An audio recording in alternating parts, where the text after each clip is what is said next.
مشورہ کر رہے ہوتے ہیں جن کی نگاہ اللہ تعالیٰ کی قدرت پر نہیں ہوتی، بلکہ اس کا سارا بھروسہ اپنے علم اور کوششوں پر ہوتا ہے۔ حیثیت مسلمان ہمیں یہ بات معلوم ہونی چاہیے کہ علم اور اسباب بھی اللہ کے پیدا کردہ ہیں اور ان میں اثر بھی اللہ ہی ڈالتے ہیں۔ ہم یہ مشاہدہ عام طور پہ کرتے ہیں کہ ایک ہی جیسی بیماریوں میں دو لوگوں نے ایک جیسے اسباب اختیار کیے، لیکن ایک کو شفا ہو گئی اور دوسرے کو نہیں ہوئی۔ علاج کرنا اور دوا کھانا یہ ہمارے ہاتھ میں ہے، لیکن اس دوا کا اثر ہوگا یا نہیں ہوگا، کب ہوگا، بیماری کب ختم ہوگی، تکلیف سے کب نجات ملے گی، یہ تو اس حکیم معلق کو معلوم ہے۔ اسے یہ پورا علم ہے کہ اس نے مجھے یہ بیماری کیوں دی اور اس کا دورانیہ لمبا کیوں ہو گیا، اس نے میری زندگی میں یہ مشکل کیوں دی، اس کا دورانیہ اتنا لمبا کیوں ہو گیا اور یہ کب ختم ہوگی۔ ایک صاحب کہتے ہیں کہ میری اپنی زندگی میں کئی بار ایسے حالات اور مواقع آئے جب میں شدید مشکلات کا شکار ہوا۔ وہ صاحب کہنے لگے کہ والد صاحب کے اچانک انتقال کی شکل میں جب میری عمر بمشکل 17 برس رہی ہوگی، 3-4 بار شدید بیماریوں کی شکل میں کہ میں بالکل بستر سے لگ گیا۔ اس طرح کے معاملات ہم میں اکثر لوگوں کو زندگی میں پیش آتے ہیں۔ تو صاحب کہتے ہیں کہ لیکن اگر میں آج دیکھوں تو ہر مشکل اور ہر چیلنج جو اللہ تعالیٰ نے مجھے دیا، آگے چل کر اس میں سے کوئی نہ کوئی خیر برآمد ہوئی، بلکہ ایسی خبریں برآمد ہوئی جو شدید عام حالات میں نہ ہوتی۔ ہم نے اللہ کا ذکر خصوصاً استغفار اور درود شریف اور دعا اور یہ نہیں چھوڑنا، بلکہ دعا کے ساتھ اللہ کے سامنے گریہ بازاری بھی کرنی ہے، اپنے کمزور ہونے کا اعتراف بھی کرنا ہے، اپنی معصیتوں پر ندامت اور شرمندگی کا اظہار بھی کرنا ہے، لیکن اللہ کی حکمت پر اعتراض نہیں کرنا۔ ہمیں اپنے مصائب و آلام کا سامنا کرتے ہوئے رسول اللہ صلی اللہ علیہ وآلہ وسلم کی زندگی کے مصائب اور پریشانیوں کے بارے میں ضرور سوچنا ہے۔ ہمیں ان لوگوں کو بھی دیکھنا چاہیے جو ہم میں سے کہیں زیادہ مصیبتوں اور پریشانیوں کے عالم میں ہیں اور صبر کے ساتھ اللہ سے مانگ رہے ہیں۔ آپ اپنے ان بہن بھائیوں کو ہی دیکھ لیں جو غزہ میں کس قدر شدید مشکلات میں ہیں، لیکن صبر و استقامت کا پہاڑ بنے ہوئے ہیں۔ ہمارے شہروں اور گھروں پر بمباری کر کے انہیں ملبے کا ڈھیر تو نہیں بنا دیا گیا۔ ہمیں اور آپ کو صرف سوکھی روٹی کھانے کے لیے کئی دن انتظار تو نہیں کرنا پڑ رہا۔ آپ کو اللہ نے تازہ کھانا فراہم کیا ہوا ہے، کیا سبزیاں، پھل، گوشت آپ کو کھانے کے لیے میسر ہیں۔ ہمیں جان بچانے کے لیے ایک جگہ سے دوسری جگہ تو نہیں بھاگنا پڑ رہا۔ ایسا تو نہیں ہے کہ ہمیں اپنے پینے کے لیے ایک بوتل صاف پانی بھی میسر نہیں ہے۔ ایسا تو نہیں ہے کہ ہمیں بیماری کی حالت میں کوئی ڈاکٹر، کلینک اور ہسپتال میسر نہیں ہے۔ ایسا تو نہیں ہے کہ آپ کو کئی ماہ گزر گئے ہیں اور بجلی اور گیس مہیا نہیں ہے۔ ایسا تو نہیں ہے کہ انٹرنیٹ نامی سہولت کئی ماہ سے آپ کے پاس موجود نہیں ہے۔ ایسا تو نہیں ہے کہ عید پر نماز پڑھنے کا موقع بھی نہ مل سکا۔ یہ تو نہیں ہوا کہ اس بار آپ کے بچوں کو کوئی عیدی دینے والا ہی نہ ہو۔ وَآتَاكُم مَن كُلُّ مَا سَأَلْتُمُوهُ وَإِن تُعُدُّوا نِعْمَةَ اللَّهِ لَا تُحْصُوهَا إِنَّ الْإِنسَانَ لَظَلُومٌ كَفَّارٌ۔ ترجمہ: اس نے تمہیں وہ سب کچھ دے رکھا ہے جو تم نے اس سے مانگا، اگر تم اللہ کی نعمتوں کو گننا چاہو تو نہیں گن سکو گے، یقیناً انسان بڑا ہی ظالم اور ناشکر ہے۔ اللہ تعالیٰ ہمیں شکر کرنے والا بنا دے، اور اللہ تعالیٰ نے اتنی نعمتیں دی ہوئی ہیں کہ ہمیں تو اور زیادہ محنت اور زیادہ کام کرنے اور زیادہ سوچ بچار اور بہتر منصوبہ بندی کے ساتھ بحیثیت مسلمان اور امتی بہت کچھ کرنے کی ضرورت ہے۔ اور میں یہ بات پورے وثوق اور یقین سے کہہ رہا ہوں کہ ہم کچھ شاندار کرنے کے لیے یقیناً کروڑوں اربوں لوگوں سے بہتر حالات میں ہیں، لیکن ہم میں سے اکثر لوگوں کو اس کا ادراک نہیں ہے۔ اللہ تعالیٰ سے دعا ہے کہ اللہ ہماری تمام مشکلات کو، مصیبتوں کو، پریشانیوں کو، بیماریوں کو، آزمائشوں کو آسانیوں میں بدل دے اور ان پر صبر کے بدلے میں ہمارے درجات کو بلند فرما دے اور ہماری مغفرت کا سبب بنا دے اور ہمیں کچھ بہترین کرنے والا بنا دے، آمین۔ اللہ تعالیٰ نے قرآن حکیم میں نیک بندوں کے لیے صبر و رضا کی تاکید کی ہے۔ انسان کو جو کچھ عطا ہوا، اس کی جان، اس کا مال اللہ تعالیٰ کا دیا ہوا ہے، اس لیے انسان پر لازم آتا ہے کہ آزمائش کی گھڑی میں اللہ تعالیٰ کی رضا اور خوشنودی کی خاطر صبر اور سکون سے کام لے۔ جب رسول اللہ صلی اللہ علیہ وآلہ وسلم نے نبوت کا اعلان فرمایا تو کفار نے آپ کو اس طرح طرح کی تکلیفیں اور اذیتیں دینی شروع کی۔ کبھی آپ صلی اللہ علیہ وآلہ وسلم کو جھٹلاتے، کبھی وہ آپ کا مذاق اڑاتے، کسی نے آپ کو جادوگر کہا، کسی نے آپ کو دیوانہ کہا، مگر آپ نے صبر و استقلال کا دامن ہاتھ سے نہ چھوڑا اور تبلیغ دین کے راستے پر ثابت قدمی سے چلتے رہے۔ جب آپ صلی اللہ علیہ وآلہ وسلم نے دین کی تبلیغ شروع کی تو آپ صلی اللہ علیہ وآلہ وسلم کا چچا ابو لہب اور آپ صلی اللہ علیہ وآلہ وسلم کی چچی ام جمیل دونوں آپ کے دشمن ہو گئے۔ ابو لہب نے آپ کو دیوانہ کہنا شروع کر دیا اور لوگوں نے آپ کو یہ کہنا شروع کر دیا کہ اس کی باتوں پر کان نہ دھرو۔ آپ کی چچی آپ کے راستوں میں کانٹے بچھاتی تھی، کئی دفعہ آپ کے تلوے لہو لہان ہو گئے، لیکن آپ نے اس تکلیف کو بھی خندہ پیشانی سے برداشت کیا، یہاں تک کہ کبھی بد دعا کے لیے ہاتھ نہ اٹھائے۔ چنانچہ اللہ تعالیٰ نے ان دونوں کی گستاخی پر ان کی مذمت میں سورۃ اللہب نازل فرمائی۔ دشمنوں نے جب یہ دیکھا کہ ان کی تمام تدبیروں کے باوجود رسول اللہ صلی اللہ علیہ وآلہ وسلم اپنی باتوں پر ڈٹے ہوئے ہیں تو انہوں نے نبوت کے 7ویں برس محرم الحرام میں خاندان بنو ہاشم سے تعلقات منقطع کر لیے اور بنو ہاشم سے ہر طرح کا لین دین اور میل جول بند کر دیا۔ الغرض مخالفین نے آپ صلی اللہ علیہ وآلہ وسلم کو اتنی تکلیفیں دی کہ ان کے تصور سے رونگٹے کھڑے ہو جاتے ہیں۔ آپ صلی اللہ علیہ وآلہ وسلم نے ان مصائب اور تکالیف کا مردانہ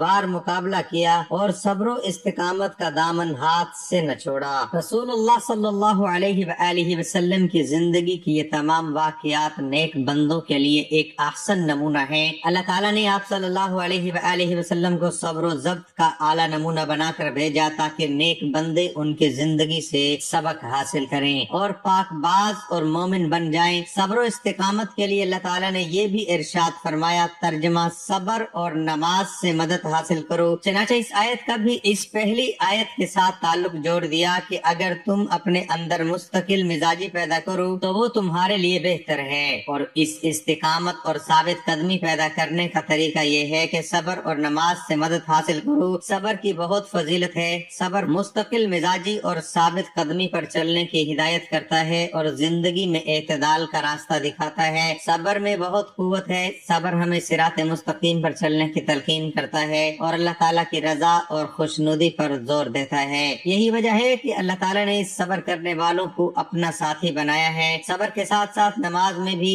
بہت طاقت ہے۔ خدا کے جو نیک بندے ذکر الہی میں مشغول رہتے ہیں اور 5 وقت کی نماز ادا کرتے ہیں، ان کا دامن ہمیشہ آلودگیوں سے پاک رہتا ہے، ان کی نگاہ صاف اور ان کا دل پاکیزہ رہتا ہے، ان کے دل میل سے مبرہ ہوتے ہیں۔ نیک بندوں اور مومنوں کی یہ نشانیاں ہیں۔ اللہ تعالیٰ نے صبر اور نماز کی جگہ جگہ فضیلت بیان کی ہے اور یہی وجہ ہے کہ مستقل مزاجی اور ثابت قدمی پیدا کرنے کے لیے ان 2 باتوں صبر اور نماز کی عظمت کو اجاگر کیا ہے، جن پر عمل پیرا ہو کر ہم سچے مومن اور نیک بندے بن سکتے ہیں۔ حضرت ابو ہریرہ رضی اللہ تعالی عنہ سے روایت ہے کہ رسول اللہ صلی اللہ علیہ وآلہ وسلم نے ارشاد فرمایا، میں تم کو ایسی چیز نہ بتلاؤں جن سے اللہ تعالیٰ گناہوں کو مٹاتا ہے اور درجوں کو بڑھاتا ہے۔ لوگوں نے کہا ضرور بتلائی یا رسول اللہ صلی اللہ علیہ وسلم۔ آپ صلی اللہ علیہ وآلہ وسلم نے فرمایا، وضو کامل کرنا۔ ناگواری کی حالت میں کسی وجہ سے وضو کرنا مشکل معلوم ہوتا ہے اور بہت سے قدم ڈالنا سجدوں کی طرف، یعنی دور سے آنا اور بار بار آنا اور ایک نماز کے بعد دوسری نماز کا انتظار کرنا، ایسے ہی وقت پر وضو کرنا بھی صبر کی ایک ایسی مثال ہے۔ حضرت ابن عباس رضی اللہ تعالیٰ عنہ سے روایت ہے کہ رسول اللہ صلی اللہ علیہ وآلہ وسلم نے ارشاد فرمایا، 4 چیزیں ایسی ہیں کہ وہ جس شخص کو مل گئی اس کو دنیا و آخرت کی بھلائیاں مل گئیں، دل شکر کرنے والا اور زبان ذکر کرنے والی اور بدن جو بلا پر صابر ہو اور بیوی جو اپنی جان اور شوہر کے مال میں اس سے خیانت نہیں کرنا چاہتی۔ نبی کریم صلی اللہ علیہ وآلہ وسلم نے ارشاد فرمایا، جو شخص صبر کرنے کی کوشش کرے گا خدا اس کو صبر بخشے گا، اور صبر سے زیادہ بہتر اور بہترین بہت سی بھلائیوں کو سمیٹنے والی بخشش اور کوئی نہیں۔ حضرت ابو ہریرہ رضی اللہ تعالیٰ عنہ سے روایت ہے کہ رسول اکرم صلی اللہ علیہ وآلہ وسلم نے فرمایا، جب تم میں سے کوئی ایسے شخص کو دیکھے جو مال و دولت اور جسمانی بناوٹ یعنی شکل و صورت میں اس سے بڑھا ہوا ہے اور اس کی وجہ سے اس کے دل میں حرص و طمع اور شکایت پیدا ہو، تو اس کو چاہیے کہ کسی ایسے بندے کو دیکھے جو ان چیزوں میں اس سے بھی کمتر ہو، تاکہ بجائے حرص و طمع اور شکایت کے صبر و شکر پیدا ہو۔ حضرت صہیب رضی اللہ تعالیٰ عنہ سے روایت ہے کہ رسول اللہ صلی اللہ علیہ وآلہ وسلم نے فرمایا، بندہ مومن کا معاملہ عجیب ہے، اس کے ہر معاملہ اور ہر حال میں اس کے لیے خیر ہی خیر ہے۔ اگر اس کو خوشی، راحت اور آرام پہنچے تو وہ اپنے رب کا شکر ادا کرتا ہے اور یہ اس کے لیے خیر ہی خیر ہے، اور اگر اسے کوئی دکھ اور رنج پہنچتا ہے تو وہ اس پر صبر کرتا ہے اور یہ صبر بھی اس کے لیے سراسر خیر اور معجب برکت ہے۔ تو پیارے بہن بھائیوں، سب سے پہلی جو کہ آپ نے